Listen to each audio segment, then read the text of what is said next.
Quite curious and inquisitive, trying to nibble on his tire. We've been absolutely spoiled with some fantastic scenes this morning. Okay, almost in position. Let's actually stop here. She's just kind of perched up on a little log as she is getting kind of a mini vantage point from there, fallen down tree. Her tail slowly twitching from side to side in the background there as she assesses and analyzes her next move. I often try and put myself in their situation when they are looking for food. It's very easy for us to just assume that they are having the same view as us, but they're not. We are almost twice as high as they are while scanning about, so it really goes to show how incredible their hearing and smell is to be able to detect prey in this thick vegetation. Very often they will not be able to see it initially because they are so low to the ground. Hello, Jesus. You'd like to know how that little cub that we saw earlier knew to stay behind when Mom went off hunting. And it was very, very interesting. There was actually no, well, not that we could see, there was no clear command or audio or vocalization that she made to tell the cub stay put. That's not to say that she didn't. But from as far as we could see, she just kind of got up and walked off. And I guess we did think we heard the cub calling out to her once or twice. And I guess if she doesn't respond, the cub just kind of knows through default. Let's move again. The cub just kind of knows that kind of playtime's over, is how I see it. Alright, now she's dropped down a little bit. She doesn't appear to be heading towards this termite mound that I was hoping she was going to. And there's a little network of small riverbeds here, so we're going to have our work cut out for us, staying with her and negotiating these little riverbeds. I think it's going to be a minute or two at least until we get another visual of her. Very good. So while we try and negotiate this tricky area, we'll send you back to Steve and the lions.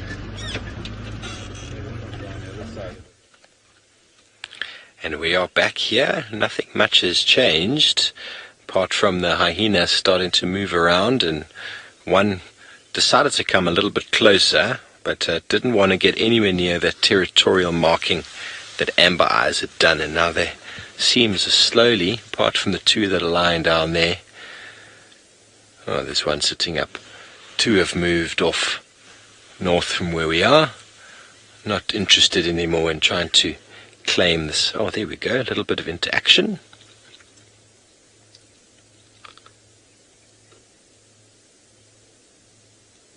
There's all body language in hyena. The hierarchy which I believe Ralph has been talking to you about.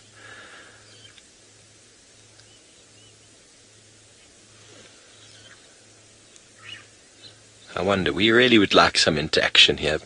The lionesses are both looking at them now. We'll just stay on the hyena though.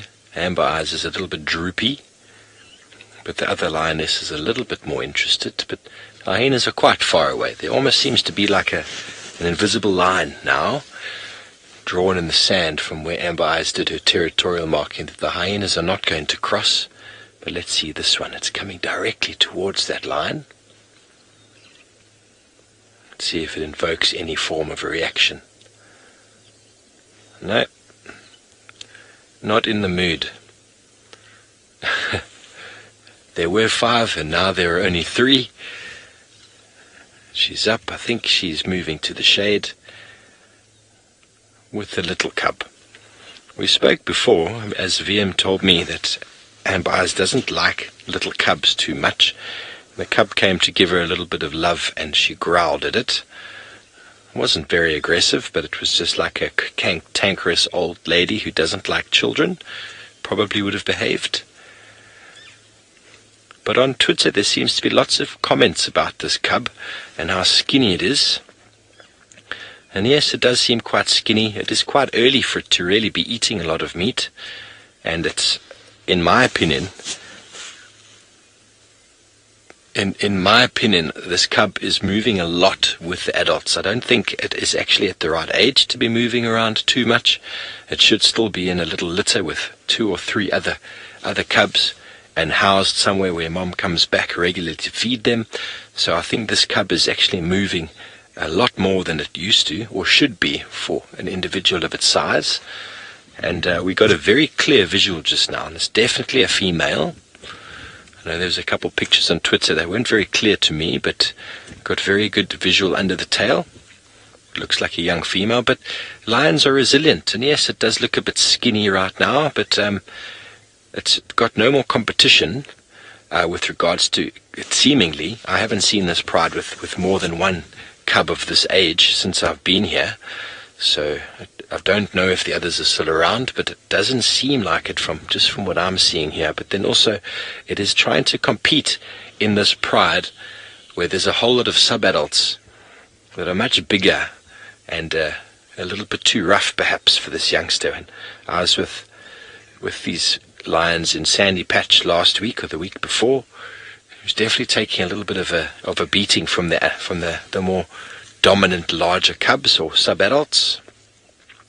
But it is a good test, and it has had a very nice meal now. It is sitting with a very full belly, and it's a lot of protein that will go in, and it's quite amazing to see in lions. I've seen it quite often with quite an emaciated female who was not looking very well. She was injured, and she had a sister that managed to hunt very effectively, and they had quite a few kills within the space of a week, and it was amazing how her condition changed and turned around with a whole lot of big meals. Obviously, it's quite difficult for an injured or sick lion to hunt, but if she's got sisters nearby that are willing to do the work for her, it's amazing how quickly that condition can turn around again. And here we have some very efficient hunters in the form of Amber Eyes and her sister. Beautiful, beautiful cats.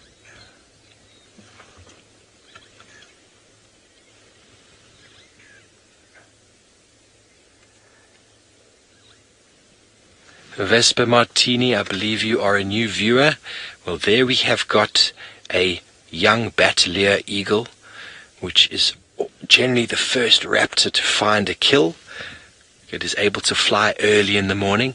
Vespa Martini, you are blown away with the sights, as am I, and I'm not even watching the show. I am here with lions, and there are leopards abounding and hyenas all over the place. It's very hard to keep track. But it doesn't always happen like this, as I'm sure a few of the viewers are commenting. This morning is off to an absolute flyer. But welcome, and please enjoy. Send your questions through to the hashtag Safari Live. Follow the YouTube stream, and we'll try comment and add to whatever you have to say there. But that juvenile Battalier eagle has moved in. It's seen the zebra carcass, and the vultures will be soon to follow. They often follow the eagle eyes of the Battalier, and there's another one coming in, V, behind this one. There's a second bird.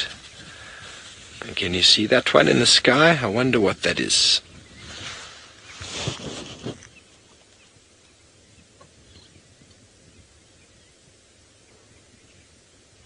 Looks like a Wahlberg's eagle.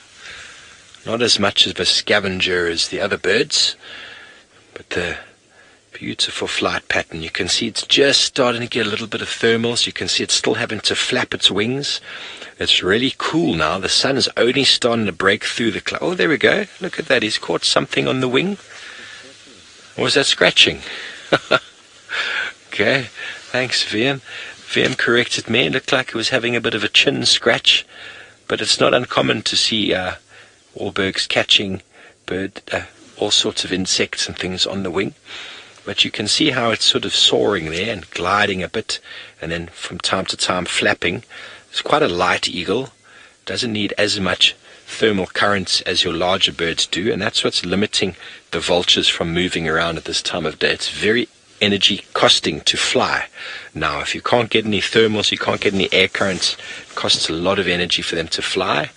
But I have no doubt that once one vulture is is on cue and finds this place, you will see quite a few descending in. The lions haven't made a very good show of trying to hide this carcass. It is in this little depression, but it is very, very clear. Sprawled zebra legs from the top. A little bit of camouflage, almost like Ronald was yesterday with his camouflage. But this is an absolutely marvelous morning.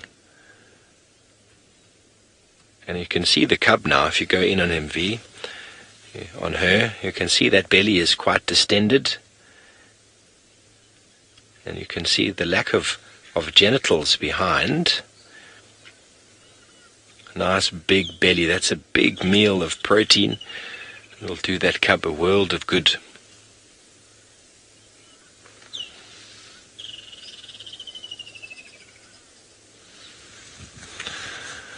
Vesper Martini again commenting, you do definitely have one of the best jobs in the world. I agree. This is very hard work. This morning's enterprise consisted of us driving about 500-600 meters. So what's that? That's a quarter of a mile. Not even. And we found some tracks, and then we found the lions. So it's not always like this. But to be out in the wilderness, to experience this, to be able to show this to you viewers at home is an absolute privilege. And I must be honest, we do enjoy sitting here ourselves. VM was commenting on how we had 2 game viewers here earlier and they had to leave purely because the pressure of having to show guests more than one animal, and we are willing to stay here with these animals because we have at least 3 or 4 other comrades out there doing something similar. So we don't miss any of the action. The action is always going to be captured. We have Lou in the final control who is jumping between all the feeds and making sure you're getting all the best action as it comes. And from our lying down lions that are sleeping, we are going to be going up to the Masai Mara with Jamie with some more feline cats. Going on this morning. Not that we will ever complain about the fact that we have too much to choose from between South Africa and the Mara. Things have calmed down here with the Angama Pride, not that they were ever particularly fraught. The lionesses have settled in for a morning snooze, still looking about. They're not completely fast asleep, and as I said, they are very hungry. They have got empty bellies, so they are looking for potential hunting opportunities. Unfortunately for them, there's not very much going on down here this morning. The topi and the zebra that we saw earlier, they've moved off. Oh, it's my best, and I'm sure with the older Nkuhuma cubs, you're seeing it very clearly now, given how old they are. But one of my absolute favorite things in the entire world is looking at young male lions when they get that scraggly mane and sideburns, the little mohawk that starts to develop. I really love that. There's something so endearing about it as they start to grow up and you see those fluffy patches around the edge of their cheeks. Hey, little ones, hungry. Mom's not being very cooperative. I've done a head count. I can only count 15, but again, I mean, that does not mean that all 17 are not here. I'm sure they are. I'm sure all 17 are somewhere around here. I just can't necessarily see them all. You can see how tricky it is with them lying down flat as they are in the grass. So they're looking, it's a great position that they have here. Although they will be seen by anything on the escarpment, they can actually look down right across the Mara and see whether there's anything potentially to catch as they head out this morning. I'm tempted to I'm tossing up leaving them and going off in search of something else, but I don't think I should. They've caught me out. I'm not going to let them do it again. Hey, ladies. They could actually, we find this with the Mara lions, they do hunt in the middle of the day as well, frequently, and it is quite cool this morning. The clouds are built up, they're blocking the sun, so they could be active, they could get moving at absolutely any point in the day. It's a very different situation to the one that you experience in the Sabi sand during midsummer. Big yawn, showing us her teeth. Not a young female. Sorry, I just got distracted as she showed us her teeth, essentially giving us an idea of her age. Probably, I would guess, around, looking at those teeth, around about 7, 8, 9 years old. The degree of yellowing around the teeth and the sort of the damage to the canines, but still not that of an old lion. So I'd put it around about 7 if I had to guess. Tatty ears. If you compare it to the yawns of the cubs when they do yawn, you'll see they've got pristine white teeth. But to go back to complete this train of thought, you know, when we find, or when our friends in South Africa find lions for you, chances are, even if they haven't eaten in the way that they have this morning, around about 8, 9 o'clock in the morning, that's going to be the last of their movements, because they just get far too hot. The temperatures are too high for them to be too active during the day. Whereas our Mara lions keep us guessing, especially on days like today. And you won't ever experience extraordinary sightings out here unless you get A, very lucky, or B, are very, very patient. Which is why we spend hours and hours. Okay, quickly back across to South Africa. Scott has managed to remember how to turn the rover on. Let's go and enjoy a view of an elephant.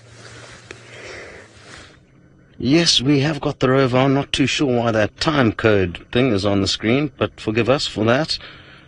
As you can see, there's an elephant. She's sniffing towards Ronald. Not entirely sure what it is. So I'm just going to let her kind of relax a bit and see what her next movements are. She may become quite inquisitive, or she may just start feeding again, not being too perturbed. We are kind of doing a lot of experimentation with Ronald at the moment, and how exactly he works and what effect he does have on the animals. Of course, we don't want there to be any negative impacts. We just want to get you guys some wonderful low-angle views.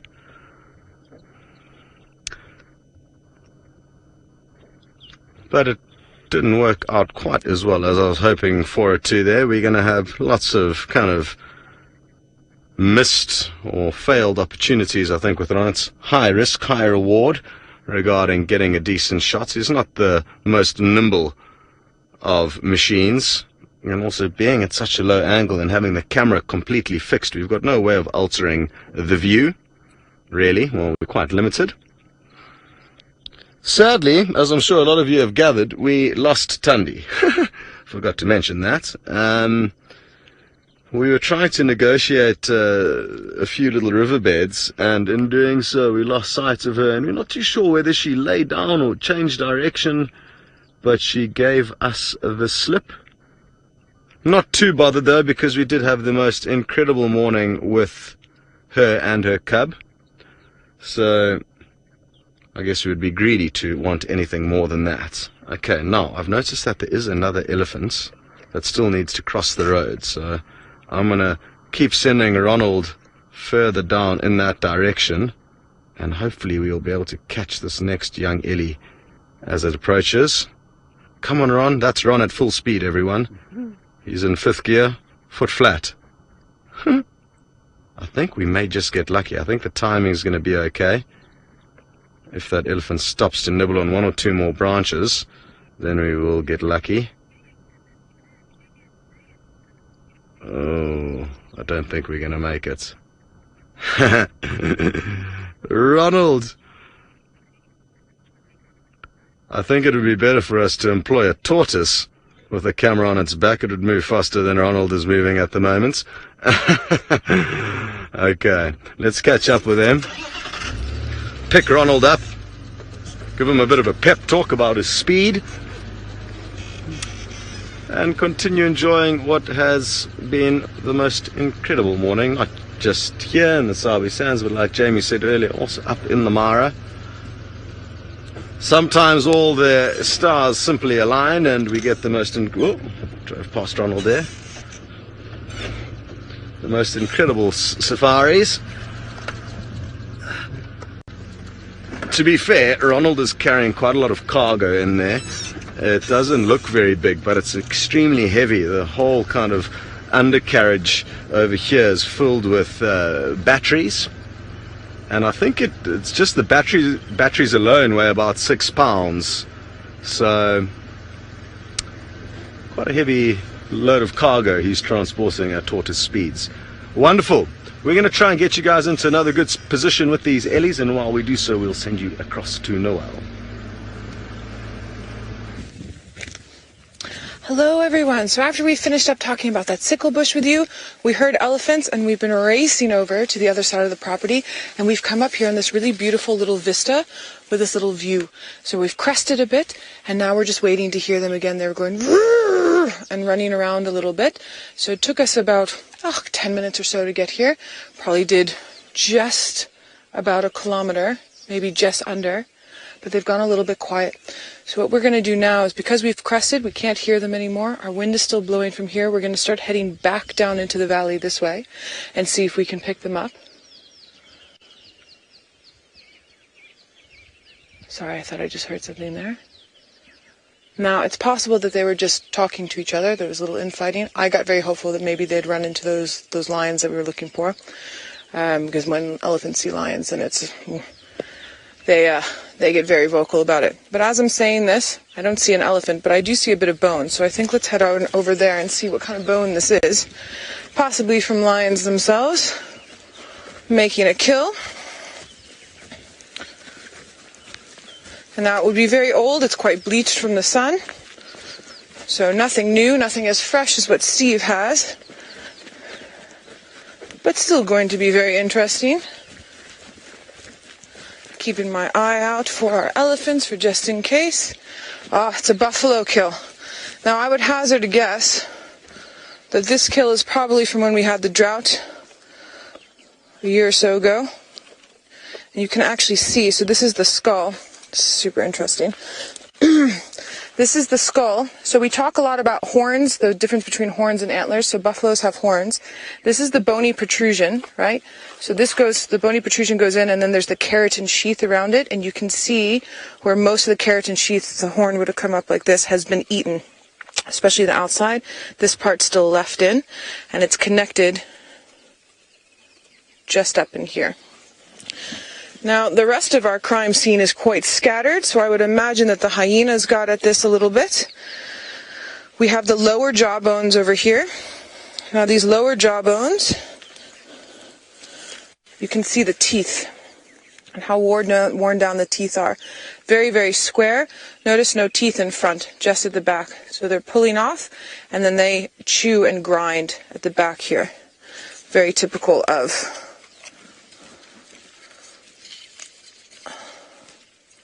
a large herbivore. Kind of like that. And then the jaw action. What else do we have? Little bits of rib bones, leg bones, a little bit of a spine. And while we're finishing up with our crime scene here and looking for our own elephants, Scott has the rover. Ronald the rover's out, and I believe Ronald the rover has found himself an elephant, so let's head on over to him. We have found an ellie.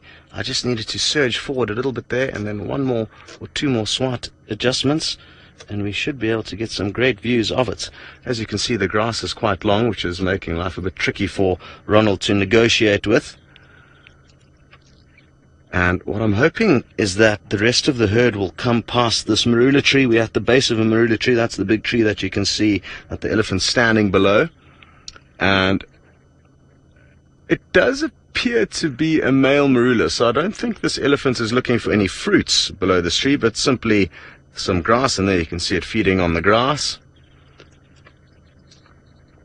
Wonderful stuff. I almost got Ronald stuck. He battles because he's got quite a short or low clearance. He sometimes bottoms out and you have to kind of swivel him around, but he's quite an agile beast considering how heavy he is. There's a few more ellies over to our left, but like I said, I hope will come this way. If they do, we'll get some great views. It's best to try and kind of get Ronald into position and let the animals approach him rather than driving up to them, is what I'm learning. Because understandably, when you drive towards them, they can be a little bit cautious and wary as to what exactly this strange beast is.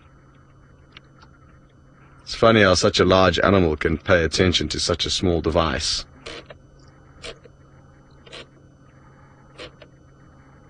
Oh, Ronnie's stuck. So let's go rescue him quickly.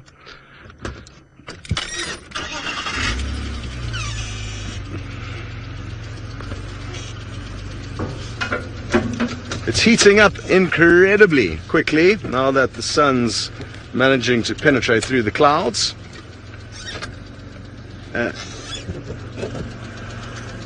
Oh yeah. So Ericsson's just trying to call on the radio. My radio sadly isn't working, so I can't get back to him. Maybe Steve or Noel can get back to him and find out what the update is. Louise, if you don't mind passing that message on, thank you. Yeah. Wonderful. Well, now that we've got Ronald back on track, we'll try and get into another good spot and send you to Steve in the meantime.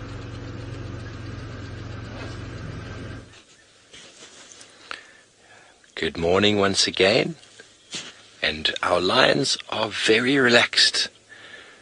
Another hyena is coming back, just to the left there, V. He's behind that termite mound. These hyenas have been coming up and down, up and down.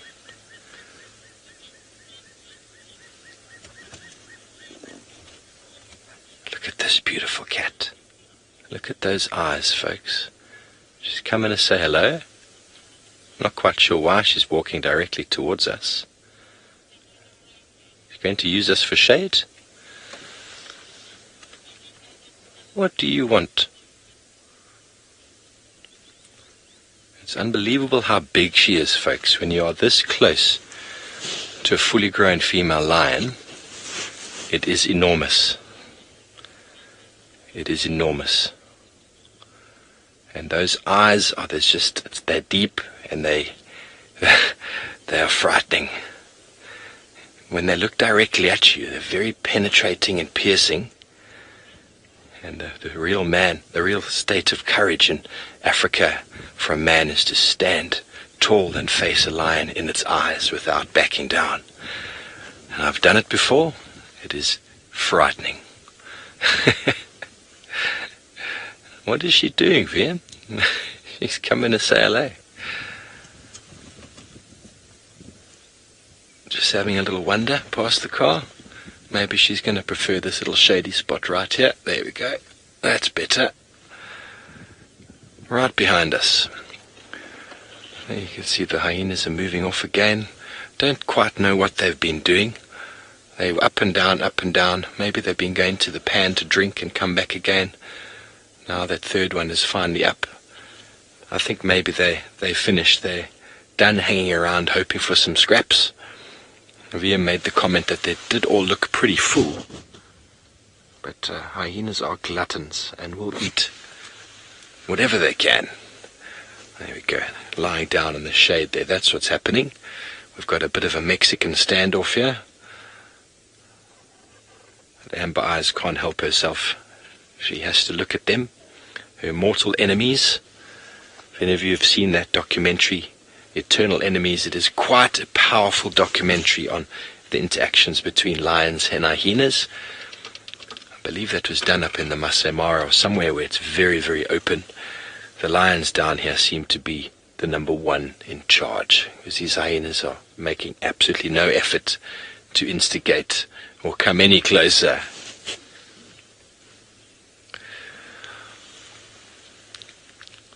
Lots of viewers commenting, wow, she came very close. You know, it wasn't scary, purely because the intention was not looking at me. She was very soft, her eyes were soft, her body posture, she was just walking. If she had more of a flattened ears and wide open eyes and staring directly at me, then I would have seen the intention would have been different. Just like this Amber Eyes is looking, she's looking completely relaxed, but as soon as the intention picks up, the ears go direction and the eyes go in the direction that she's looking, that entire body posture changes, and that's where you see intention. When you see intention in a wild animal, then that's something to pay attention to. But they see us as a box, and she basically saw us as this big box. She knows these vehicles quite well, and I'm not sure exactly why she walked directly towards us. Maybe just to let us know, hey, I'm here, don't come too close to my little cub. But what goes on in the mind of a lion is very hard to say. Oh, hyenas are running. Oh, we have a sprinkler that has burst, or a pipe that has burst, and that has caused the hyenas to jump and run in all different directions. Here they come running. There they go. You almost want to play a theme tune, don't you? I don't know what happened to that pipe there. But Amber Eyes is quite interested. She's also trying to figure out what it is that's the intention I'm talking about, folks. Look at the body language. Look at the ears. You can't see her eyes. But if she was looking at me with that intention, there would be a different feeling going on inside of my body. Seems like there's a water pipe that has burst. I don't know, Lou, if you can maybe get on the radio and let someone know about that. Maybe not right now, but they'll have to come and sort that out at some point. We don't want to waste water in this African continent. But that was some excitement. Amber Eyes got up. The hyenas all jumped from their little spot in the shade. I think they're still trying to figure out what that was. Very comical, very comical. Because it didn't just spurt, it also made that hissing noise of like a giant serpent. And it was probably the largest serpent sound these hyenas have ever heard. It probably would have made me jump.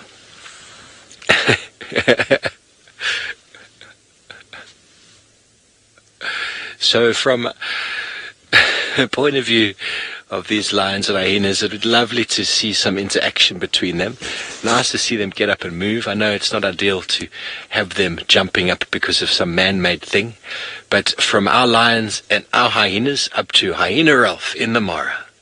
Yes, thanks, Steve. And, well, everybody, we have been absolutely entertained here next to the hyena den here in the Mara Triangle, just sort of a little bit east of the Olololo escarpment.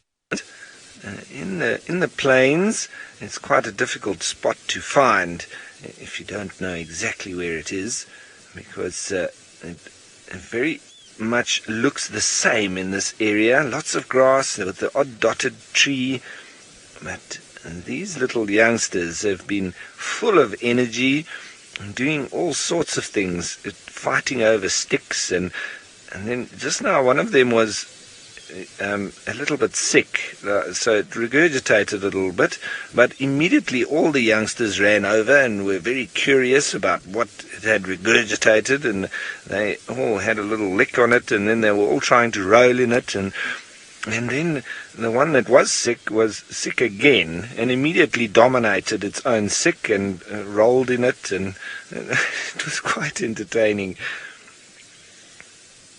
But, yeah, I never knew I could be that entertained over something regurgitating. It was quite funny.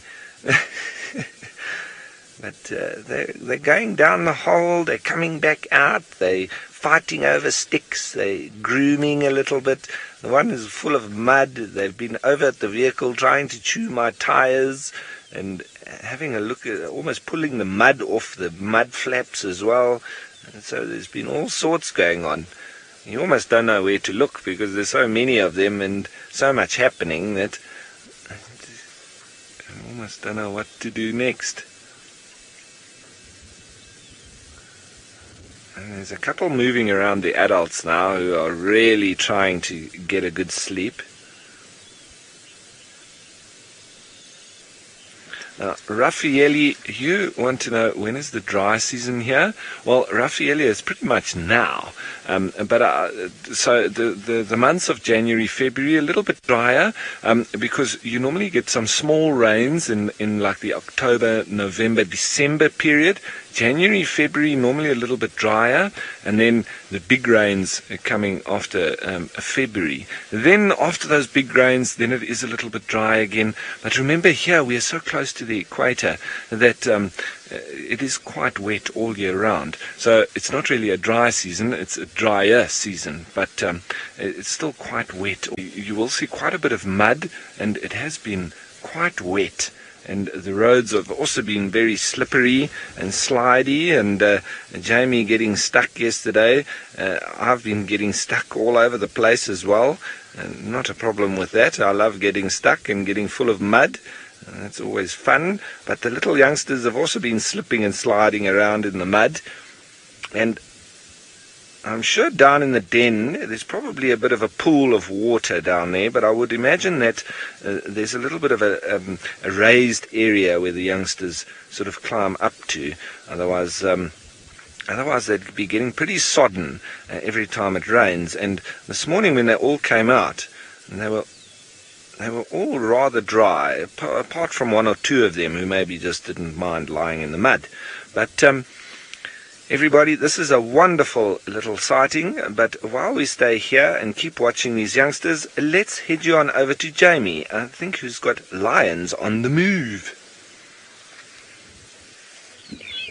I do have lions on the move. I've actually got lions walking right past the car. These two little ones were having a bit of a game as they galloped after the rest of the pride, but we're still going. It takes a while for 17 lions to walk past. So here we go. There's still some more cubs and one adult lioness from what I can see. Let me put my head out of the way so that you can watch them as they walk up to us. So special. We just happened to get the right line in terms of watching where they were going, and then I parked my car, and so far about half of the pride have walked past. One of them was calling as he went along. Oh, oh, calling for Mum. Wait for me. Such a different sound to the calls they used to make when they were tiny. Ow, ow. They've got big grown-up voices now. Here come the rest of them. Here's another cub. It's cute to watch because you can see, first of all, in a hurry to not get left behind, and at the same time also gravity working its magic as they run down the hill. Wait for me, wait for me, wait for me. There we go, calling.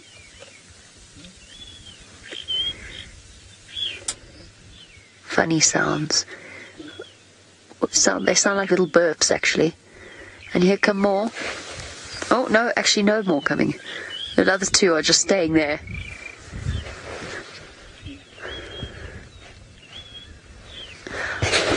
Worm Moon, it's a difficult one. The last time I saw this pride, they were really looking skinny, particularly the cubs who go through that growth stage. So the question that we had was, why is it that the Mara lions always look in better condition than the South African ones? And it's a bit of a toss-up. Look, I think that there's plenty of food available. These lions are struggling to keep all of their cubs fed. Oof, this might actually be the last we see of them. But it works in swings and roundabouts. So for some lions, they've got the best possible territory. They've got as much access to food as they could possibly have. And they go through stages of, what's the word I'm looking for, plenty and times of struggle. And that's all part of the natural pattern of things. Now remember, it's different seasons although there's quite a lot of similarity at the moment, but there's different seasons. So South Africa at the moment is pretty much at the end of the dry season and in the middle of the wet season. I know you were talking about this earlier. And it becomes harder for the lions to hunt during that time because the animals are more spread out. They're not concentrated around water holes. And the herbivores are in peak condition.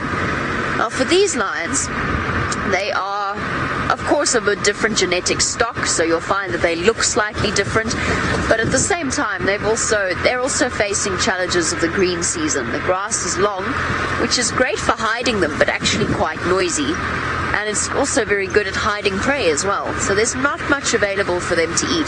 That's why they're spending so much time up at the top of the escarpment. We're going to go around to get onto the main road. Once they cross that main road, then they go into an area where we cannot off-road. And unfortunately, that means it'll probably be the end of our sighting, unless they stay close to one of the roads there. As the grass has got long, it's made it almost impossible. As soon as they go 10, 20 feet off the road, they're gone. They've basically vanished, and all you see is a tail flicking up over the top.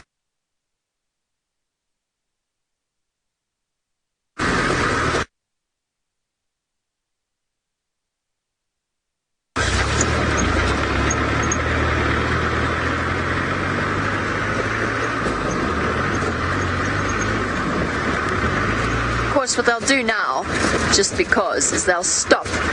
And I'll have to go all the way back around. But I think they're going to keep moving.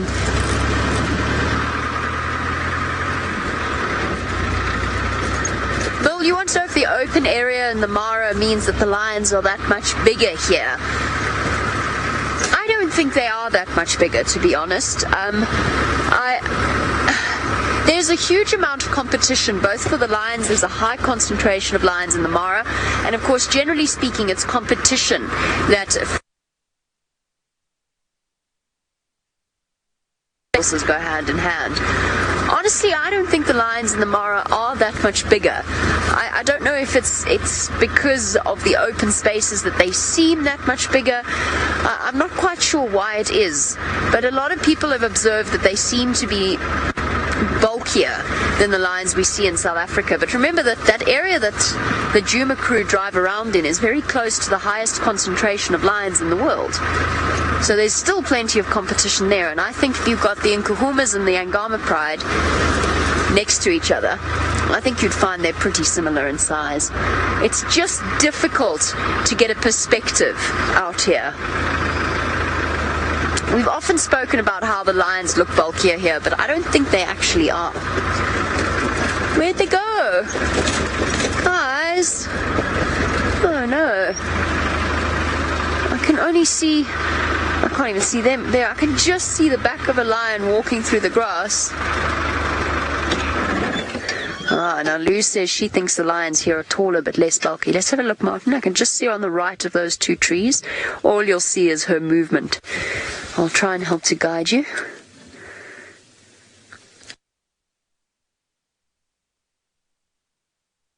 Difficult one.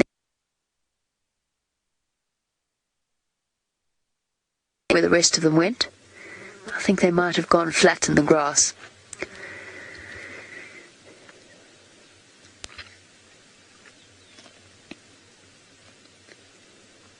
I mean, in terms of prey availability, there really is very little for these lions to eat down here at the moment. It's a struggle for them. Now, of course, last year it could have just been 4 lionesses with no cubs, so times would have been a lot easier for them. Oh, there's a little one on the right of her, hidden in the grass. Times would have been a lot easier for them because they were only really catering for themselves, so to speak. So you see, it goes in swings and roundabouts, and I've seen this pride looking very thin. And are there new males about? Are they anxious for that reason? Have they got lots of male cubs? I think that there are too many circumstances to properly or between the Mara and the greater Kruger area. There's too many external circumstances that could affect the lion's condition.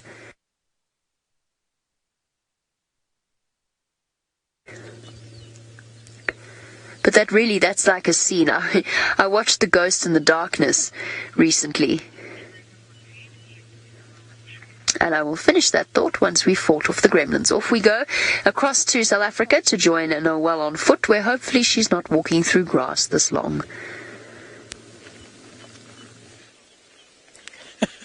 No, Jamie, I'm definitely not walking through grass that long, thank goodness. But we have been trupping after these elephants, and where have they gone? Into Little Gowrie. Oh, hanging my head. So, because I've been dragging Davi and Herbie through the bushes, we're hungry. So we have found a very lovely thing to eat. Just here. Alright, this is one of my favorite trees. I have to be careful with the leaves, because there's thorns. It tastes like arugula. Like a spicy spinach. Take it, put a little mozzarella cheese, a little tomato, a little balsamic. Oh, it's the best thing ever. So, sorry, I've got spider webs in my eyes. I'm like the lens, but it's in my eyes. So this is a Ziziphus macronata. This is a buffalo thorn. Ziziphus meaning zigzagging. And the beautiful thorns, one pointing up and one pointing back. This supposedly is the tree that buffaloes will stick their bum into. I'll just give you the Afrikaans name just now. It's a wagebitty, a blinkbak, which means a shiny leaf. Wait a little, because if you get stuck in it, you'll wait a little until someone picks you up.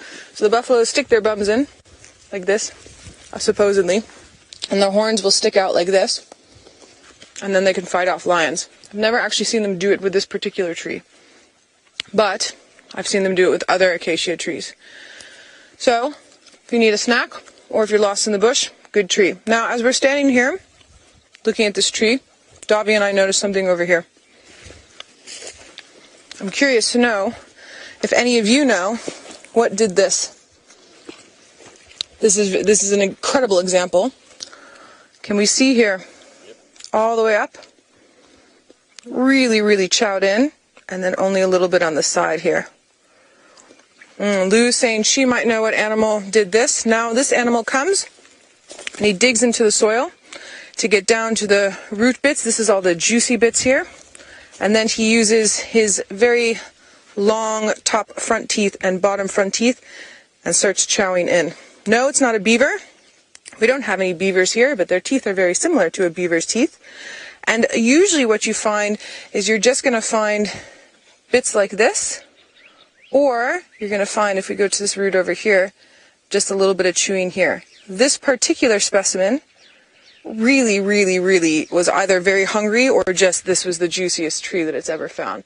So I'm wondering if any of you have a clue, and if you do have a clue, if you want to send those through. It is one of the mammals that has aposematic coloration. That coloration is either black and white or black and yellow, black and red. This one in particular is in black and white. It stands about this tall, and when it lies down and folds everything up so that it's about this long, and then when it gets scared by something, it puts them all up, and then it stands about this tall. It's very spiny on the ends. Ah! Yes, correct. Sorry, just give me the viewer again, please, Lou. Dr. Hyena. Dr. Hyena, it is. It's a porcupine. Well done. African porcupine did this. Came and chowed on the side. And it really, really did a good job. Now, this is a gori tree that it's eaten. They also do it a lot to tambueti trees. One of the places I used to work, we had a drought, and the porcupines were doing it to all the tambueti trees that were around the sides of the lodge and basically killing them off. Well done, guys. I like that. Okay, so because our elephants have gone that way, and we've had our very good porcupine, and we've had our little snack. I can see Herbie's waiting for me. He's very rested now. We're going to go try and see if we can find some other elephants. So we're going to carry down this pathway, and what you're going to notice about this pathway is that it's quite large and wide. And this was created by things like lions and elephants and rhinos and kudus and impalas and all of these types of creatures that will use this to get to water. Now, the thicker the pathway, the more likely it's heading towards water. And as we walk down, as it starts getting wider and wider and wider and wider, that will definitely mean that we're heading towards water. If we carry on and it starts getting thinner and spreading off, it means we're moving away from water. So I believe it was Scott that has something that he wants to show you. So I think we'll head on over to him and see what he's on about, and we'll see about tracking you some big and hairies. Well done to those of you who got porcupine correct. Hopefully we'll be able to show you one of these days. We're just enjoying the sighting of elephants, trying to get Ronald into a few good spots. But at the moment, the Ellies are not really in a decent spot for us to use Ronald, but that could change at any moment. So I'm kind of keeping him on the road for now, and it's just easier to maneuver him and be better prepared for them as they kind of cross the road. But the elephants are in such a relaxed mood this morning. There's old Ron, in such a relaxed mood this morning, just slowly feeding in this area. And I think as it heats up, they'll become slightly more slow and maybe start heading off towards some water. Where should we go now? So we're talking about where should we go with the Ronald. Seems like there's a few further up the road that may cross soon, so I'm going to get into position up there. There goes Ronnie. Yeah, I think we're going to get into a good spot here shortly. We'll just need the Ellies to continue to cross the road, and then we will be in the money. Okay, I think I need to actually creep a little bit further forward with the vehicle too.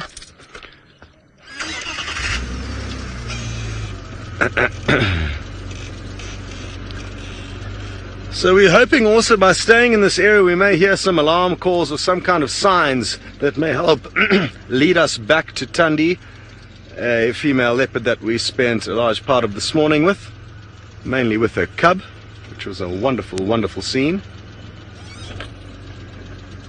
Okay.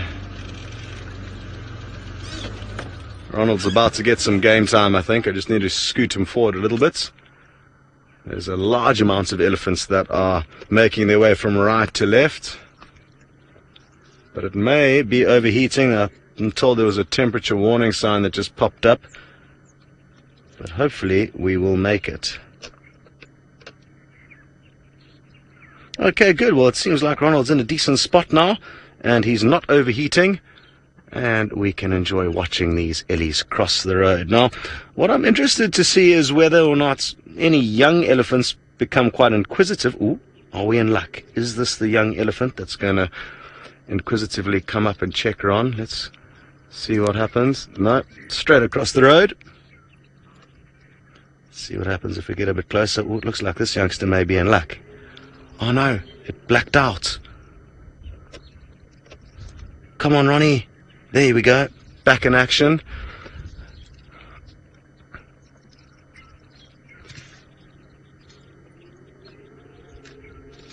What is this elephant thinking?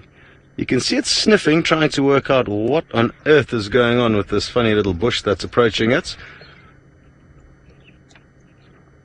Now, oh, you don't like Ronald. Okay, we will reverse. Goodbye. If you don't like Ronald, Ronald leaves you alone.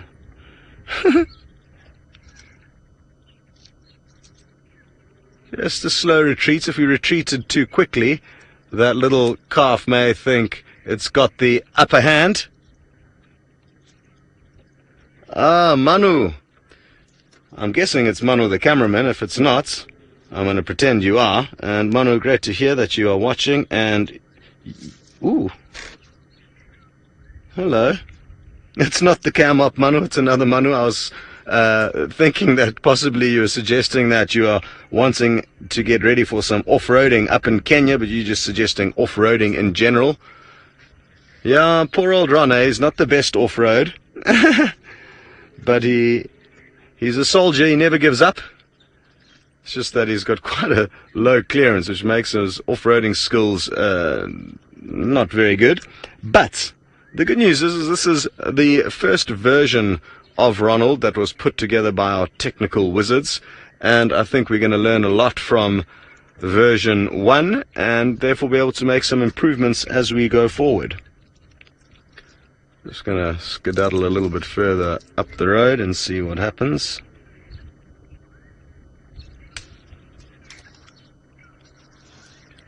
It's so much fun having this low angle. It really does change the game, and I'm sure a lot of you guys are enjoying the increased usage of Ronald. And initially we just used to control him from the final control, and he was kind of just be deployed around the Djuma waterhole, which provided some wonderful moments, but it was obviously a little bit limiting because we weren't using it as much as we would have liked to. But now we are getting a lot more game time for him. How's this for a view?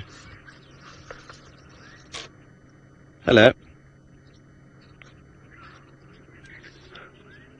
Incredible stuff. Now, if you ever wondered what an elephant's trunk looks like from fairly close up in a low angle, there we go.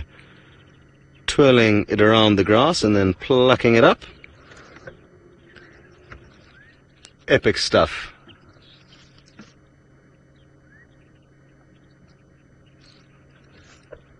Alright, well, we are having a few little issues with old Ron, so we'll iron it out eventually. But now we're back on the main cam, and it gives you a good idea of how close it is to them. It can be very deceptive. It's a very wide angle lens. And I'm just going to swivel around. We've got a few newcomers popping onto the scene here. There we go. And let's see what they get up to.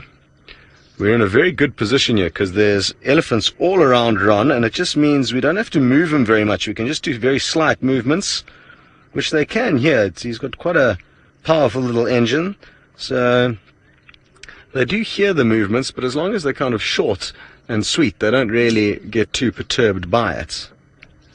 Let's see actually if we can get a nice two-shot. There's another one that might cross the road between us and Ron. Show you where we are in relation to everything. There we are down there.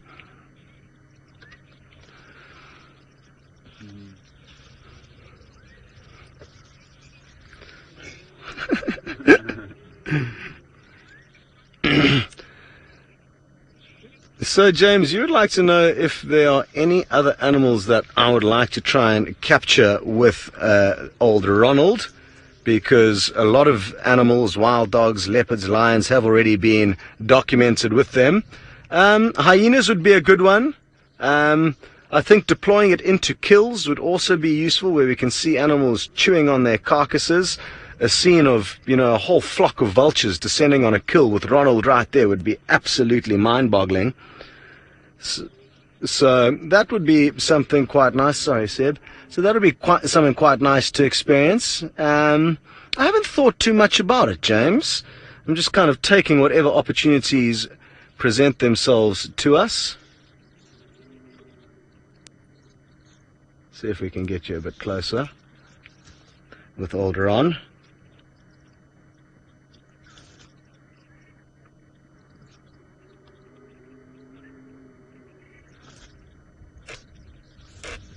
That seems okay.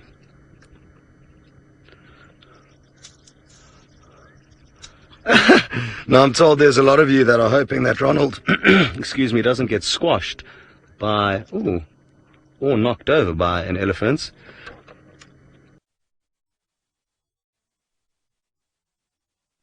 Morning. That is what you call a cover drive in cricket. It's a cricket shot. That the elephant just performed with its trunk, and thankfully Ronald's quite sturdy, so he just kind of lurched back a little bit. I mean, it's really, really interesting. I mean, if this elephant was really worked up, it would let us know about it. So don't, I think it's fair to say that we shouldn't think that the elephant's hugely perturbed by Ronald, but there is one behind it now that I just need to reverse around. It just crept up on Ronald from behind. I wasn't quite ready for it and then backed off. So we will leave those ones be. Phew, well this Ellie right here is very, very close to us. There's another one charging down past Ron on the road. All kinds of action unfolding here. It is taking a bit of getting used to controlling this and remembering that we have all you guys on board with us and which monitor to look at, because I'm watching not only a little monitor down here on my left which shows me what Seb's filming, but also another monitor under this little hood which shows me what the rover is filming. So there's a few kind of added moving parts. Very good. Well, we're going to continue to enjoy our time with Ronald and these elephants and send you back to Steve and the lions. What an action-packed morning you folks are being shown. I cannot believe the things I'm hearing on my earpiece. I'm really looking forward to seeing the action highlights for this morning, because it has just been non-stop from the beginning. Ronald has even made a show, and I believe you've had some awesome visual of Ronald the rover. Here we still have our lions. They're lying down. They are very close to the zebra carcass, but they haven't done much. We were parked in the shade, and that's why they walked towards us. I think we had the nicest shade, but they're in a very good spot now under this really nice big marula tree.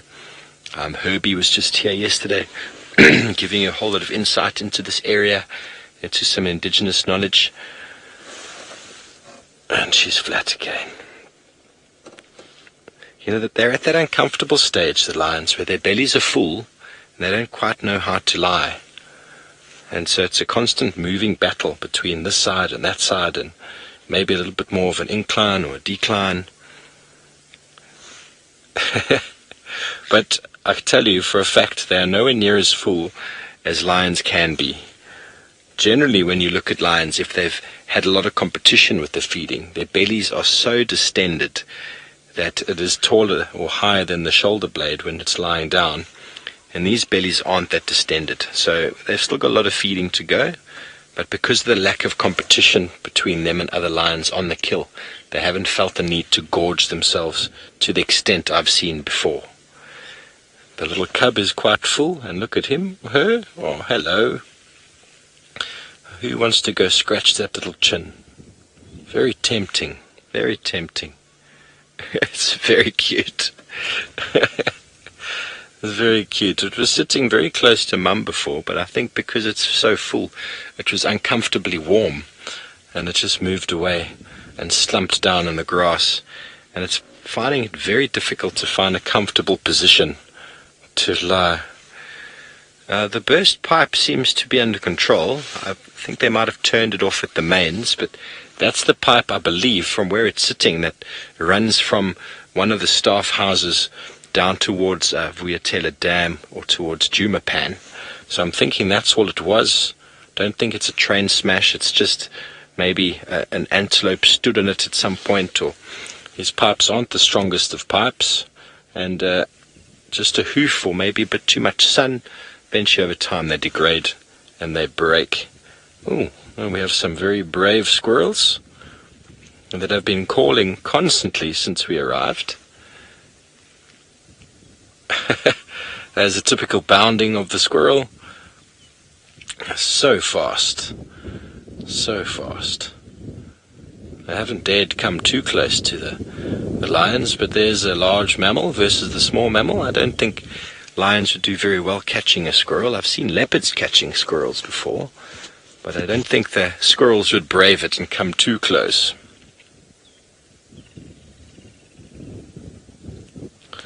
So folks, from these very flat lines, we're going to go across to my friend Noel, who I believe has a very interesting track for you. Steve-O, I do. I've got some few interesting tracks. Now, we're sitting here at the pan, that pathway I was talking about that leads to water, led us to water, to this pan. It is just a seasonal pan, but it's a seasonal pan that's around when we get good rain for quite a while. We found some tortoise tracks. Now, what's really amazing about these tortoise tracks is this tortoise came down to drink, and then he started moving away this way. But look, you can see the texture from underneath the foot of the tortoise, and you can actually see how the bottom end of the tortoise foot is a little bit round. You can see where it digs in. So this is his left side of the body, and then if you come over here, here's the right side of the body. Absolutely incredible detail. I'm really chuffed about these. Now the other track I wanted to show you is this little line that's going through the sand here. Now, a friend of mine had this question on a tracking assessment, and he sent through the photo to me and then told me it was sand beetle larvae. But I was talking with Herbie just now, and Herbie was saying he's looked it up and he says mole cricket. So now the two of us are both going to go back and re-look at what we were looking at. Because remember, everything's pretty subjective. And so I'm going to stick with my sand beetle larvae for now, and Herbie's sticking with his mole cricket, and then we'll do some research and we'll let you know. There's quite a bit of activity that's happened here. Trying to see if there's anything else that we can show you. There's quite a few bird tracks. I think maybe if we come down just here, this is a very good one. You can just see with the end of the stick. Actually, I'm going to bend down again and do it with my finger. It's going to be easier. There's a little round part here, and then 3 toes coming off. This is from a water thickney or a dickup. And then this tiny little one here is from a 3-banded plover. So these are all creatures that come and utilize the water here and or the mud. Haven't found any elephant tracks, but we've got some really small ones, and I cannot believe the details on those tortoises. That's not something that you see often. I'm just going to pick a spider web off there for you, Davi. There you go, with some grass hanging down. Okay, it's not very hot. We're going to start heading more into the shade. We're going to go sort of north and see if we can pick up anything in the drainage line, elephant-wise, as we carry on. And I think that Ralph has left the hyena den, but would like to say hello and give a chat about whatever he's seen up there. And not sure if he's in the Mara Triangle or in the Masai Mara. We'll have to wait and see. So you must enjoy the journey all the way up north. Thank you. And this is just a lovely indication of how wet it is, everybody. Very often I'm actually driving sideways, regardless of me having my diff lock in or not. It seems to just go wherever it likes with this black cotton soil. A very clay area, and that's obviously one of the reasons why you're not allowed to drive off-road down here, because your tracks will really cut into the landscape and also very easily get stuck. So even though it's very wet, it's very important just to stay in the tracks, because that's obviously where the ground is the most compact. Sometimes you might think, ooh, I might get stuck here, let me go off on the side. Bad idea. That's where you're going to get stuck, is on the side. So always stay in the tracks, even though sometimes it does look a little bit dodgy. Best to stay where the other vehicles have driven, and so help you not get stuck at all. But what I'm doing now is I just left the hyena den. Pretty much the same as what's been happening the whole morning there. The little cubs having lots of energy, still playing around, but I thought I'd just leave them for a while.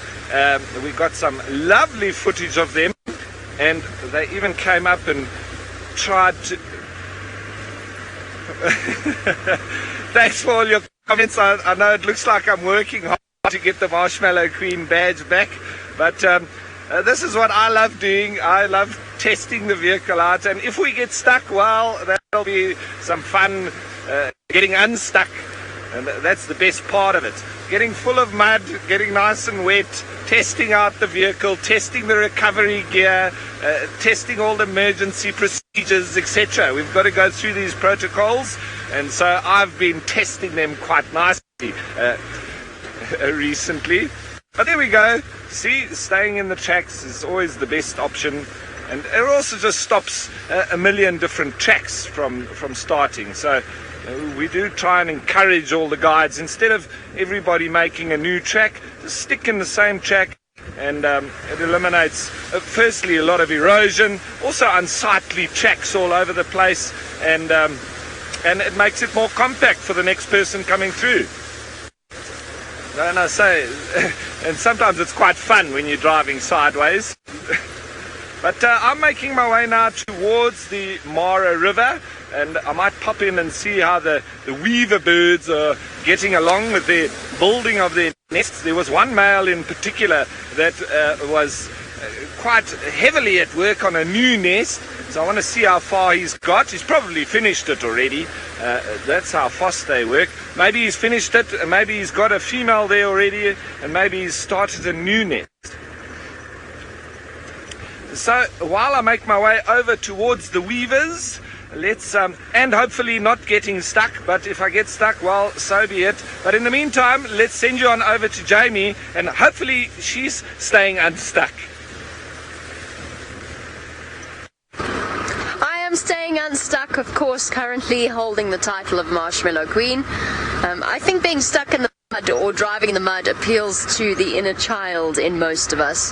You know, the child that used to make mud pies, and my mom used to despair over the state of my fingernails as I dug in the mud and made all sorts of things out of it.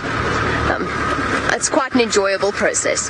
So our lions have gone off into the non-off-roading area. To explain that to new viewers, there are certain places where we can off-road and certain places that we can't off-road.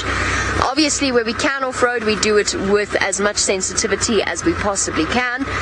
But there are set rules within the reserve, and there are set places we cannot off-road. The Angama Olololo Pride, also known as the Vowel Prides, they have a territory that overlaps an off-roading area and a non-off-roading area, and they've gone into the non-off-roading area. Unfortunately, with the grass as long as it is, that's where they've gone. So I'm just bumbling, essentially, trying to see if I can spot something for you in the long grass. I've seen some elephants, but do you think I can get there? Again, when I say we talk about off-roading sensitively, we don't off-road just for the sake of it. So although I could get them by off-roading, I'm not going to. It's not necessary. So we're just cruising along, slipping and sliding a little bit, but not too serious. I also went to go and look for the rhino that I saw yesterday. Unfortunately, I was rushing away, to get back to the gate before it closed. Oh. So I didn't have a chance to put them on camera, but they've been hanging out around where I am over the last few days.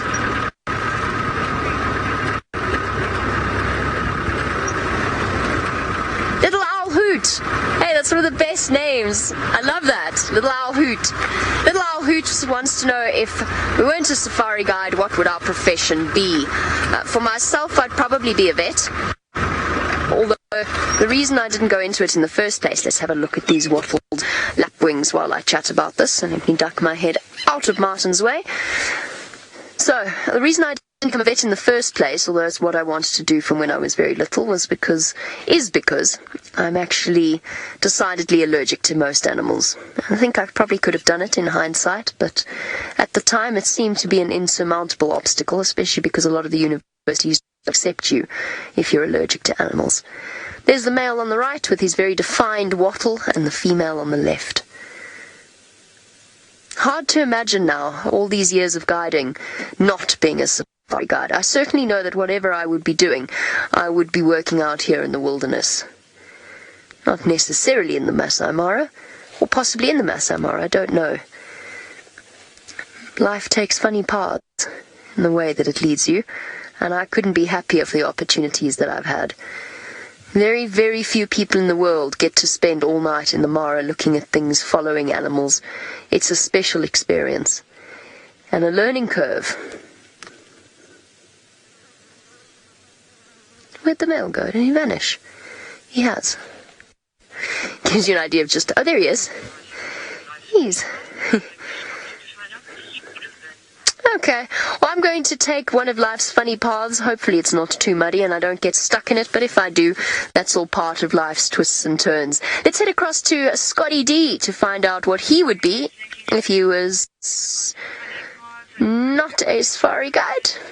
Well, if I do, that's part of life's twists and turns. Let's go to Scotty D to find out if he was... Alrighty. Jamie would have made an excellent vet, I think, but she's allergic to most animals. For me, since I was a little boy, I always wanted to be a safari guide, so it was always kind of the plan. I didn't really have any other hopes or dreams or aspirations to do anything else. Having said that, though, I did kind of lose focus and kind of think maybe that business and living in a city and making loads of money would have been a good option. So, you know, any kind of... There was no business in Pacific that I wanted to get involved in. I studied property development at university, so had I continued with that avenue, I would have been in property. Having said that, though, I've been thinking, you know, if I was to move back to the city now, I'd like to kind of be involved in some kind of a installation of aquaculture or permaculture, some form of, you know, landscaping, but for food. And I think it's something that we should all be doing, and it's a bad habit that we've slipped out of, looking after ourselves. Our planet would be far more efficient and environmentally friendly if we all kind of watered crops instead of big rolling green lawns which don't provide us with anything other than something to play on and something to look at. So something like that, I think, you know, maybe something that I would like to do. Installing nice grow rooms and aquaculture systems in people's houses. I think it would be quite fashionable at the moment. I think you could turn some money there. So if I was to stop guiding right now, that is what I would do. I would move to a city and possibly do that. Maybe start a travel company, telling people where to go on safari. But no plans to leave just yet, so we'll just take it as it comes. I wonder what the others are going to say. Okay, well, you are heading over to Steve to find out what he would be if he was not so fortunate to be driving a safari vehicle. Not a safari guide indeed. Well, I am at the moment currently presenter for Safari Life, and probably for the last 6 years or so, with my studies been kind of steering me towards something I'm very passionate about. I've spent a lot of time in the last 6 years dealing with earthworms, doing earthworm composting, and I have a certificate in permaculture, and it's definitely something I'd like to get involved in. Whether it's training people to become more self-efficient, to live sustainably off the grid, I think it's very, very important in this day and age. We need to be able to grow our own food. When I was studying, I was growing my own food, and it's difficult being out here. We can't grow our own food. It's just not really possible. But I think everyone out there should be in the market for supporting themselves from an environmental point of view, dealing with your organic waste, providing your own food, and living sustainably. I don't know how much more I can say about that topic, but I definitely think there's a huge need in the world and there's a huge demand. It's definitely something I'm looking to invest in for the future. I'd ideally like to own my own farm, my own property, and then develop permaculture practices and even train people to do so. So while people are assisting me develop my property, I can undergo courses and practicals to enable people to further themselves. And Scott has a comment that we need to have a business meeting over breakfast. Indeed, Scotty.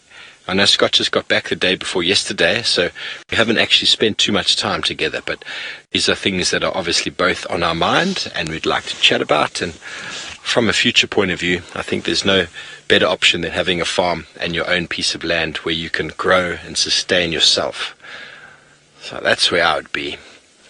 So on that topic, with our beautiful cats lying here, with that, look at that beautiful cat pad, the 3 lobes at the back, the negative spacing between the toes. Beautiful. That's what we look for in the sand. And from me and my permaculture ideas, up to Ralph in the Mara, let's see what he would like to be. Lions lying around, and well, we've got buffalo doing pretty much the same thing, just ruminating. And you see how they almost lie in a bit of a star or a diamond, each one facing out, and you very often find them doing this, and it's probably whether it's by chance of the way that they lie down, but I think it's quite heavily attached to a predator evasion or predator anti-predator tactic. You often see rhino doing exactly the same. White rhino I'm talking about. When they rest, when they lie down, and they can very often also all point out in different directions, and so utilizing all those eyes and ears pointing each way, and so assisting them stay away from those predators, or at least to pick them up nice and early. Now, it seems everybody's been mentioning what they might have been if they weren't safari guides. Well, I very nearly went into being a skydiving instructor. I am a quite qualified skydiver myself, but I used the tourism to get up to that point. Because if I had people that went skydiving, then I would go for free, and eventually got very friendly with all the instructors, and then they said to me that instead of going tandem, which is lots of fun, well, let's get you through the course. And so we did that, and now I'm a solo skydiver, but I'd like to get it up a bit further, and I could have gone into that. So yes, I am a bit of an adrenaline junkie, but which is something that you do get when you're out on foot and you possibly come across some buffalo. I know it's a little bit different to skydiving, but it can wake you up nice and early in the morning. As this group of buffalo seems to be mostly males, and it's quite a large group of males, in fact. There's about 8 or 9 of them altogether, maybe even 10. I just did a quick head count, and they stood up and just looking at us. So, nice little sight this. We always stop and have a look at the buffalo in the area. There was a big breeding herd that we passed, but I was in that very wet, sloshy area, so I couldn't really stop, or I would have immediately had that badge back on my dashboard, that marshmallow. Right, so I definitely think we're just going to be... Oh, sorry guys. Okay, we won't disturb them any longer. Let's start up and head off. I think they're quite happy here, just ruminating. So let's not disturb them too much. We'll start up and see. Maybe we'll spot some lions on the way back towards camp, because we're at the furthest point now away that I'm going to be on this scan drive. And from here we start to head back in a northerly direction all the way back up towards camp. But we do now join the river road, and there's every opportunity for us to possibly come across some lions. And who knows, like this morning, I mean, we literally hadn't even come down from the Olololo escarpment, and we'd spotted that leopard. That was totally incredible. Jamie pointed across like this, and I was like, still thinking, well, what, have you spotted a bird or something? And I just saw that white tip of the tail of the leopard. I was absolutely flabbergasted. But you can see how they're not really habituated like the Sabi sands, a lot more skittish, and moved off quite quickly. Now, speaking of Jamie and her spotting that leopard, let's go across to her and see what else she's been able to spot.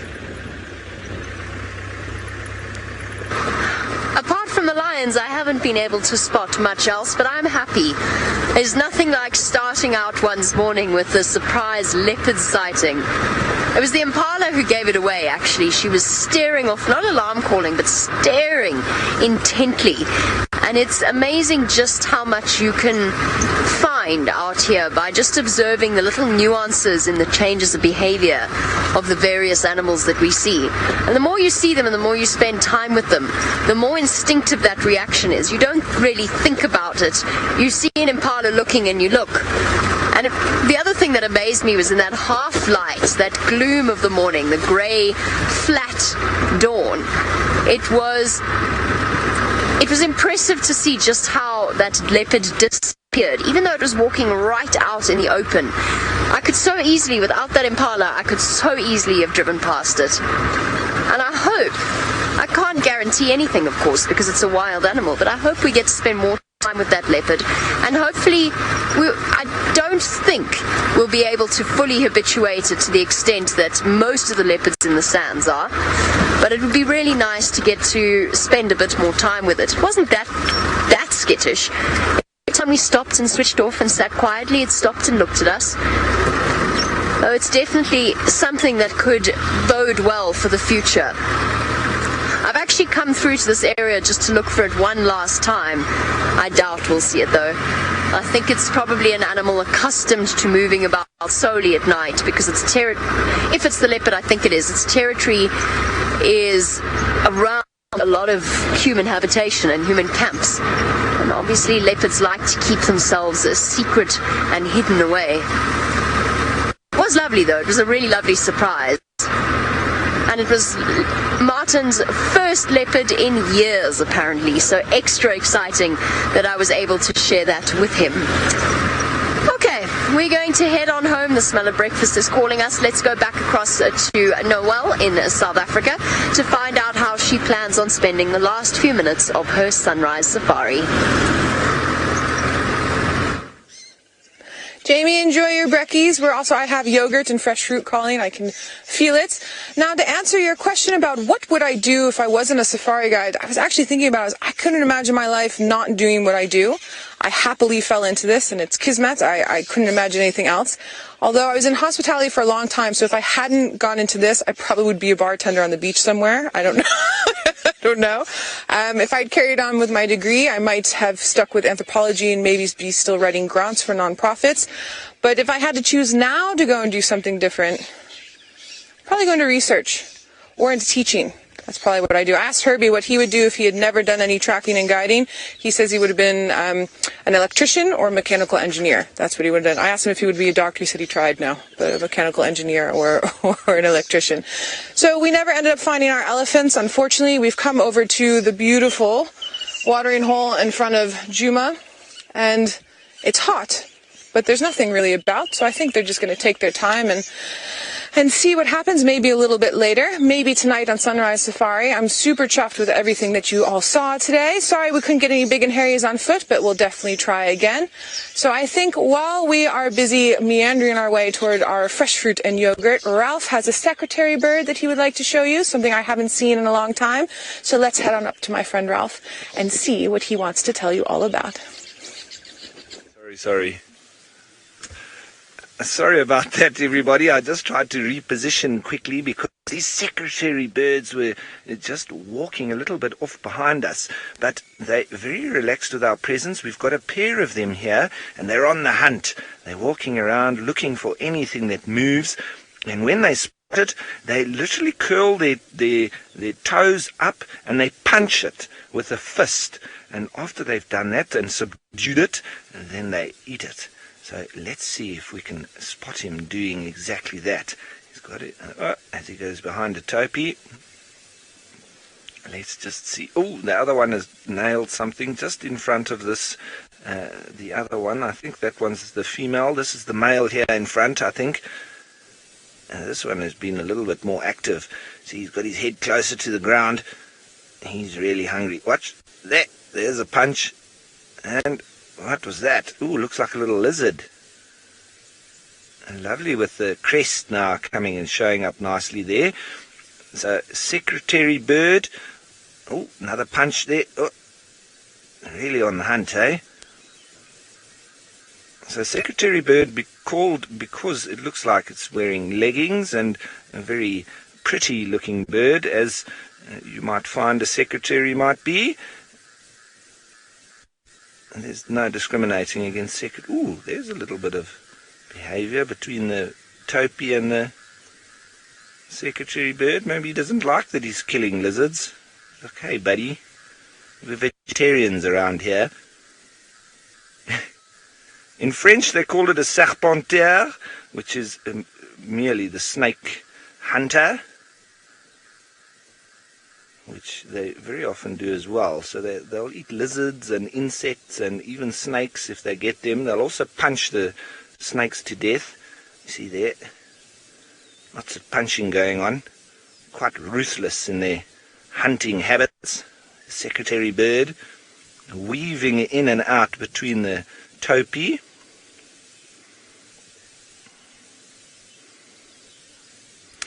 I think this was a wonderful little sighting. Not always about the big cats and hyenas and all sorts hunting, but sometimes also about our feathery friends. And speaking of hunting and big cats, I think Steve has got that to show you, so let's head on over to him. Here, Ralph. We are now in shot with the lions, I believe, coming directly from the camera of Mr. Sebastian. And you can probably notice that there is no door between me and these big furry cats. They've looked at us. They've looked at us once or twice, but they don't seem too bothered unless I physically, if they look at me, stuck my legs out or climbed out the car. We're pretty safe in the vehicle. But if I had to physically climb out of this vehicle, it would change absolutely everything of these animals' behavior. And we do not want to do that. Essentially, the topic of that conversation is that they are habituated to the vehicle, and if they see people from a distance, they generally respond to that from a distance. But now what's happened is we are inside of their comfort zone. We are inside the zone that they could react. And if that reaction is very negative, yeah, people have been killed in the past by doing stupid things. So we are not going to be silly. The lions are very interested in what's going on over there with Seb and Scott, and I think that water pipe is still a little bit broken, and they seem to be keeping quite interested on that.